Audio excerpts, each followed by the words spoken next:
As anticipated, our goal here is to briefly discuss how the participants in a blockchain network ensure the double entry accounting principle is taken care of. We'll also show you how this solution is different from the other existing solutions of the legacy financial system. In the Bitcoin blockchain, payments are settled through a so-called consensus mechanism, which works based on economic incentives rooted in game theory. I know this sounds a bit complicated, but we'll make it easy for you, I promise. The consensus process aligns the interests of all network participants, so their best course of action is to support truthful verification and record-keeping of all transactions. We'll cover the consensus mechanisms in more detail later on. For now, here's what Satoshi himself wanted to share about this issue. The problem, of course, is the payee can't verify that one of the owners did not double spend the coin. A common solution is to introduce a trusted central authority, or mint, that checks every transaction for double spending. After each transaction, the coin must be returned to the mint to issue a new coin, and only coins issued directly from the mint are trusted not to be double spent.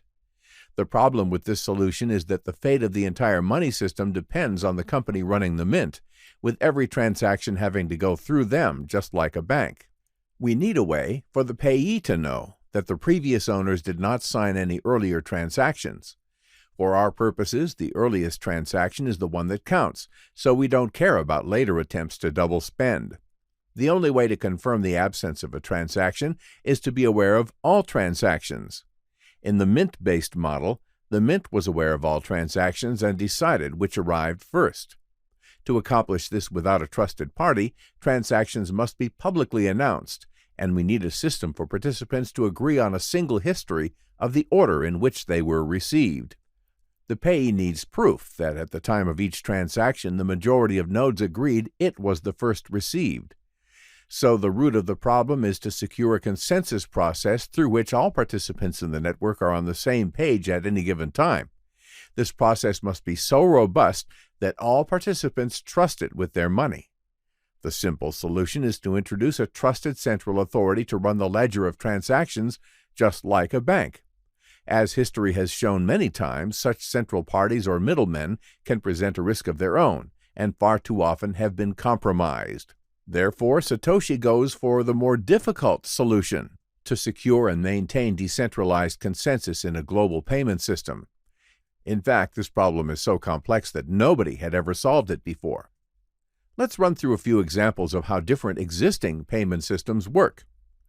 Banks have been the traditional payment intermediaries for centuries. They maintain accounts for their customers, process payments, and provide other financial services. They also maintain the relevant financial infrastructure. Currently, electronic bank transfers are done in the following way. An account holder orders a bank transfer from his or her bank account to another bank account. The sending bank uses IBAN and BIC codes to direct the payment to its destination. IBAN stands for International Bank Account Number. It is an international system for identifying bank accounts to facilitate cross-border transactions. BIC stands for Business Identifier Code, which is also used for payment identification. The sending bank transmits a message to the receiving bank via a secure communication network called SWIFT. This stands for Society for Worldwide Interbank Financial Telecommunication. The message contains instructions to the receiving bank to make the payment to the destination account. The banks involved must hold reciprocal accounts with each other, or the payment must be routed through a correspondent bank, which is another intermediary holding accounts with both banks on opposite sides of the transaction. The actual transfer is not instantaneous. Funds may take several hours or even days to move from the sender's account to the receiver's account. All banks participating in the transfer get fees for the services provided from the sender and the recipient. Credit and debit card transactions involve an even longer list of intermediaries. Besides the payers' and payees' banks, where they hold accounts, there are a bunch of other payment processors on both sides, and the Visa or MasterCard network in the middle. Visa and MasterCard hold huge market power in this value chain, and this is easy to see in their profit margins. Everyone can check that in their financial accounts as they are publicly listed companies. A basic credit or debit card transaction involves the following steps. A consumer initiates a payment at the point of sale, or POS for short, to a merchant or retailer. This is done via POS terminal if in-store, or via website if online. The merchant then transmits the sales data to a merchant acquirer. The merchant acquirer can be the bank, where the merchant holds an account, or another payment processor. Many banks participating in card schemes outsource this part, which is basically a back-office function, to external providers. The merchant acquirer routes the transaction request data through a card network such as Visa or MasterCard.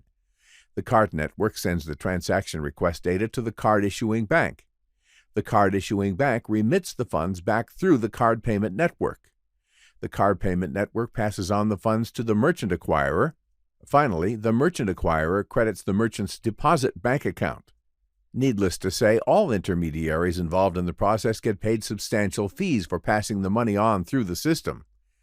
This process can involve more steps if banks on both sides decide to outsource more of the back-office transaction processing to third-party intermediaries. The whole cycle, in theory, can be completed in 12 hours, but typically takes 3 to 4 days, depending on individual contractual agreements between the various intermediaries involved. PayPal functions as another electronic payment intermediary. It is an internet company with global presence. Its services are mainly targeted at e-commerce, connecting customers and merchants. All parties using PayPal and holding accounts with it can send payments to each other through the system. PayPal also integrates with the legacy banking and credit card payment infrastructure. PayPal is not regulated as a bank because it doesn't operate a fractional reserve system like banks do. This is related to the activity of taking deposits, making loans funded by these deposits, and keeping only a fraction of the deposits in reserve. This obviously creates credit risk for deposit holders. So as PayPal doesn't do that, it follows lighter regulation as a money transmitter. This model is quite centralized, similar to the banking model, and is subject to all the risks associated with that. To summarize, designing a centralized payment architecture is much easier than designing a decentralized one. However, the centralized model presents security threats from hacks because there is a clear and attractive target for such attacks. A centralized system also presents a more expensive and inefficient solution for customers because it tends to create monopolies or cartels. This would concentrate market power in the hands of a small group of intermediaries, which can extract disproportionately large value in the form of transaction fees. The customer outcome, resulting from the legacy financial infrastructure, is expensive and slow transactions. This sector has not seen any major innovation in a very long time and is ripe for disruption. In contrast, a decentralized payment network like Bitcoin implements the more difficult solution of decentralized consensus in transaction processing. This design enables it to deliver a much more efficient solution for all parties involved. Payments go directly from peer to peer, and security and processing are guaranteed by the entire network. Funds are sent and received in a matter of minutes. All network participants maintain consensus on the current state of the transaction ledger at all times. Doesn't this sound amazing?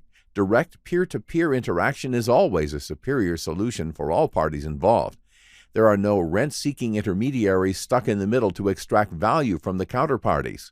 And now we have the technology to do that in payments as well as in any other type of transactions involving value transfer or record keeping.